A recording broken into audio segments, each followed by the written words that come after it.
Alright, today is the beginning of Unit 8, Graphing Quadratics. So we just got done with our unit on factoring. So as we get started with this chapter, and just take note that your note packet is going to be a little bit different than mine, just because I'm going to expand on a little bit of what your packet says. So if I underline anything, most likely that means it's a fill in the blank for what you need to write in. So today our aim, or our essential question, is how do we graph quadratic functions? So the first thing we should probably talk about is what is an actual quadratic function. So as we graph these today, what I want you to notice is that they take the shape of a parabola. So this shouldn't be the first time you've heard the word parabola, but if it is, just be patient and you'll see what I'm talking about as the lesson goes on. So first of all, parabola is the graph of a quadratic equation. Now we've talked about quadratic equations before today. These all have a highest degree of 2. Okay, so these are all going to be squared. So this is why I talked about factoring, and you'll see how those two relate. Now standard form, remember, is always written from highest power to the constant, if there is a constant.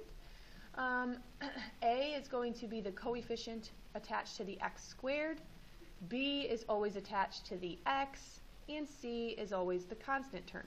Now the difference between factoring and graphing quadratics is that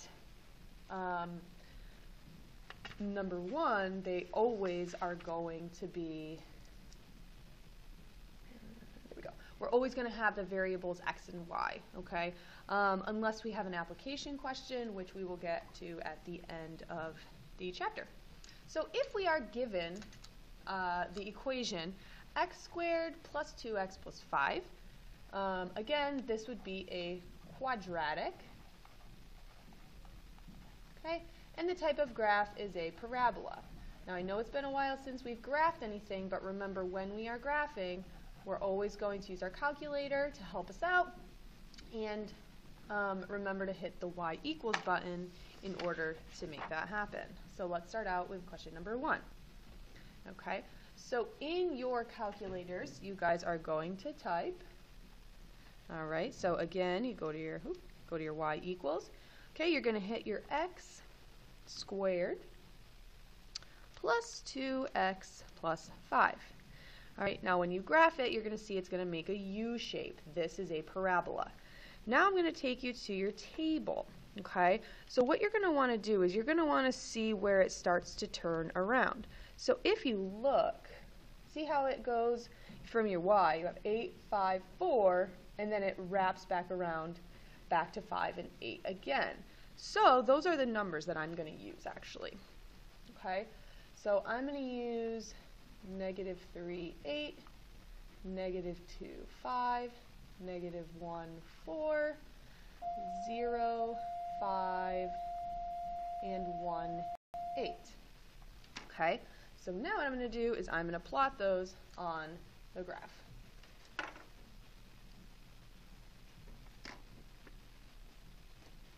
All right, so here's what your parabola will look like.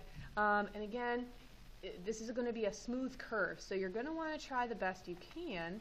But again, what I'm looking for is I want all of these points, I want all those dots, I want those visible on your graph. Okay. The magic number with parabolas, I really would like 5 points. It's not mandatory for you to write the tables, but again, I really think that it's helpful for you. Okay. The next thing, we're going to look at the equation. I want you guys to pull out the coefficients. So A would be 1, B would be 2, and C would be 5. Okay, so now what I want you to do is I want you to look at the graph and the table, and we're going to pull out a few things. Okay, so the first thing you have is your Y-intercept. Okay, remember your Y-intercept is where it crosses the y-axis. Okay, so crosses Okay, so if you see right here, this would be my y-intercept. Okay, so 0, 5 would be my y-intercept. The next thing is called a turning point. Okay, that would be this point right here. All right, so right here, this is our turning point, also called our vertex. Okay, so where it turns around. And this is not the first time we've talked about this. Okay. All right, so again, 0, 5 would be our y-intercept. We saw that it turned around at -1, 4, so that would be my vertex. The next thing are my roots. This is where the graph crosses the x-axis. Okay, so if you noticed, and now just so I don't have to regraph it, looking at our graph, that actually never happens. Okay, so all you're going to do is the roots are going to be none. Okay, notice these vocabulary words. Okay, so roots, zeros, these are also called X-intercepts. Okay, and this is where, again, like it says right here, where the graph crosses the x-axis. Okay. Next thing we want to know is this: would the vertex be a max or a min? So if it is concave up, which means that it opens upward, okay, that means that it's a minimum. So basically, if you just think, so is it at the bottom where it turns around? That means that it's the lowest point, so it would be a minimum. If your graph went like this, this would be called a maximum. Okay, so that would be a max, this would be a min. And again, if it opens upward, it's a min. If it opens downward, it would be a max. So it kind of sounds like it's opposite, but you know, a lot of things in math are just like that. Okay, so now that we've done one a little bit slower, I'm going to go through these a lot quicker. Okay, I know, I'm sure you're all upset about that.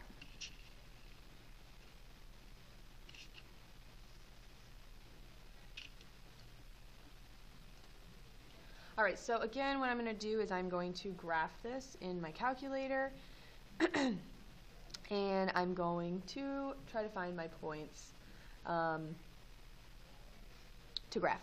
So what I'm going to do is I'm going to scroll down. Okay, I see that my numbers are getting smaller. I need to see when it's going to wrap around again. All right, so if you notice, once you get to 1, you have 0, 3, 4. And then it goes back to 3, 0. So remember, you're looking for that pattern, okay? So you want to try to get 2 above the turning point or vertex and 2 below. So I'm going to do 1, 0, 2, 3, 3, 4, 4, 3, and 5, 0. So go ahead and plot. Okay, so I graphed those, and what you should notice is that it opens downward now. Okay, so domain and range. This one's a little bit different than what we've been talking about. So let's look at our graph. So since, if you were to look on your graph, we actually do not have any errors. So since we don't have any errors, okay, for our y, that means that we can have any x. So basically, this parabola, I know it will take forever, but it actually can expand with our x's. It actually can go the whole way. So what this means is that our domain would be all real numbers. All real numbers. Okay. Another way to say that would be negative infinity to infinity. Okay, that's another way to say it. Now for our range, remember that's our y. Well, look at this. So at our vertex, which we know is 4, right? This would be our turning point, our vertex, so I guess we can pull that down, okay? What we actually see from our vertex is we use the y value. It's going down, so this means that my y is less than or equal to 4. So you find your vertex, all right? Look at your y value, and then if it's pointing down, it's less than or equal to. If it's going up, it's going to be greater than or equal to. Simple as that. Okay, and then our y-intercept is actually where it crosses, let's see, where it crosses, so x needs to equal 0. So if you look on your calculator, that would be 0, -5. Okay, and again, for that one, it's opening down. So this will be concave down. And the last question asks for the roots. So the roots are going to be when y equals 0. Okay, those are like the x-intercepts. So this would be a root, and this would be a root. So we're just going to write 1, 0, and 5, 0. Okay, so just right here and right here, those are my roots. So before we move on to a couple examples, I'm just going to do a quick little summary. Okay, so when you have again, these are quadratics. Okay, when you have a quadratic, we always want to, if it's not already, which it most likely will be, we want to write it in standard form. The c value right here is actually the y-intercept, so that's a nice little shortcut for you to use. Okay, but again, you can always look at the table and try to find when x is equal to 0. Okay, if a is positive, it will be a minimum. Okay, so positive again is concave up, so that's why we have this smiley face, so think of that. Okay, so positive would be a parabola like this. And then if a is negative, and again this means right here, so this value, your leading coefficient, we would have a maximum. Make sure you're filling these in. So it will look like this. Okay, so that's why this is a max, this is a min. Okay, the parabola is always going to be symmetric. Remember, that's how I showed you how to find the actual points. And that turnaround point is also called the vertex. One of the big things about this chapter is we have a lot of vocabulary. Okay, so please make sure you guys are paying attention to the vocabulary. Okay, so let's continue. All right, so x squared minus 4. All right, so let's see what that comes. Okay, so I've graphed this one for you guys already. What I want you to notice is that for this one, the x-intercept is actually the value, so it's your constant at the end. So you might see, now we don't have our normal 3 values, or our trinomial, like we are used to, ax squared plus bx plus c. So what that means, again, your c or your y-intercept is always that constant. So if it doesn't have an x attached to it, that is your y-intercept. Okay, you can also figure that out by looking at your graph and, more importantly, looking at your table. Okay, so again, you're going to put that in your calculator and you're going to graph those points. So what I did here is I just kind of highlighted a couple things for you. Again, that vocabulary is going to be super important. Okay, so for your y-intercept, again, you can either just put the number -4, or what I prefer is sorry. What I prefer is that you put the actual coordinate.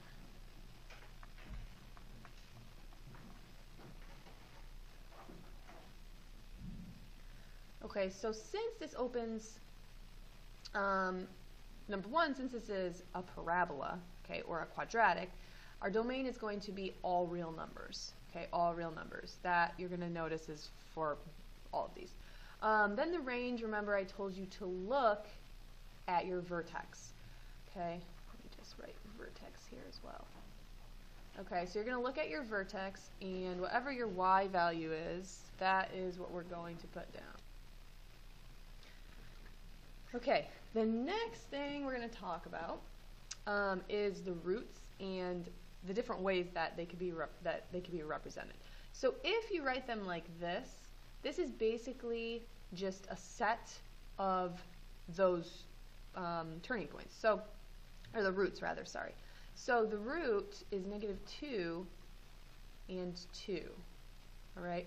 So if you think about this, again, you're either going to just put the x values or you're going to write down the whole coordinates. Okay. So this would also be the way. Now, the reason why I'm showing you both of these, let's say I give you a multiple choice question. I want you to be able to recognize all the different ways they might present it to you. Okay. All right, so question number 4, I believe is a 2-point question on the Regent. So for question number 4, we have function f is represented by the graph. Okay, so this is function f, so we'll say f of x. Okay, then they said g of x is -1/2 x squared plus 4x plus 3. So we want to know which one has a larger maximum. So the best way to do that would be to graph it, okay? And then we can compare. So go ahead and do, so I'm going to change 1/2 to 0.5, so 0.5 x squared plus 4x plus 3. Okay, so I'm going to graph that. All right, so another thing I'm going to show you is there's actually a shortcut to figure out what the vertex is. So if you go ahead and press second calc, we saw that it turns downward. Okay, so since it's concave downward, we're actually going to go to a maximum, okay, because it's the highest point. So then what you're going to do is you're going to scroll to the left side. Scroll, go over the hump and go to the other side. Enter. Enter one more time. And it's actually going to give you that vertex. Now, because I did it so far down, it kind of rounded it, but my vertex is going to be 411. So if I do look at my graph, or the table rather, I will see that that is my turnaround point. Okay, that's where it's going to be symmetric. So I'm actually just going to write down, okay, so for here, the vertex is 411. And for here, it's 1, 2, 3, 4, 5, 6. So 1, 6. Okay, that's the vertex for f of x. So for the function that has a larger maximum value, that answer is going to be the function g of x has a larger maximum of 11. So we're trying to see, think of max and min. Remember, this is the highest point, so we're talking about the y value, okay? So that would be the maximum. So when they're asking you about the maximum, you're always going to be looking at the y value. So think of your range, okay? So the function g of x has a larger maximum of 11. The function f of x has a maximum of 6. So remember, you're always going to have to not only have your answer, but you're going to have to explain it. Usually the word justify means that you can do this using math, but unfortunately there's nothing that you actually have to calculate for that question, so you are going to have to write a sentence. So remember, you just really have to pay attention to what the question is asking, so you do the correct thing. All right, number 5. So the graphs below represent functions defined by the polynomials for which the function are zeros of polynomials 2 and -3. So I want to know, so the zeros, okay, are again the x-intercepts. So I want to know what those are. So if I look at number 1, okay, this one would be a -2 and a +3, so that can't be the answer. If we look at this one doesn't even go on both sides, so that definitely can't be the answer. Same thing for this. All right, so my answer is 3, but what I just want you to notice, so see where they cross the x-axis? That's what we're looking for when they talk about zeros. So remember, zeros, roots, x-intercepts, those are pretty much interchangeable. All right, so this would be -3 and a +2. That's what we're looking for, okay? Again, that vocabulary is very important. If you don't know what that means, you're not going to know what the question is asking. All right. So our last question for today, another graphing question. So go ahead and put that in your calculator. Okay, so I've done so. I put it in my calculator. I see that now this one only touches down one time. It's actually my turning point. It's my vertex, and it's my root. It's my root. So when you do put this in your graph, you'll see, again, your domain, all real numbers. When you find your turning point or your vertex, that y value is what we are referring to when we are doing our range. It points up, so it's going to be greater than or equal to. Remember, our y-intercept is 9, or you can write it as a coordinate. I will accept both. Please make sure that you read. Sometimes it wants it as a coordinate. It will specify, but usually both are acceptable. The turning point, again, you're looking for that pattern with the y. Okay, the x's don't matter for that. You're looking for the pattern with the y. Okay, I see that it is concave up, which means it opens upward. So that means it's a minimum. And then again, our roots, you can either write just number -3 or -3, 0. So that would be, your roots are always your X-intercepts. Okay, so roots, zeros. Figure if I keep writing it, it'll drill it into your guys' head. Okay, so for homework, please complete graphing quadratic functions. Okay, homework. Okay, so complete pages 4 to 5. Okay, all questions.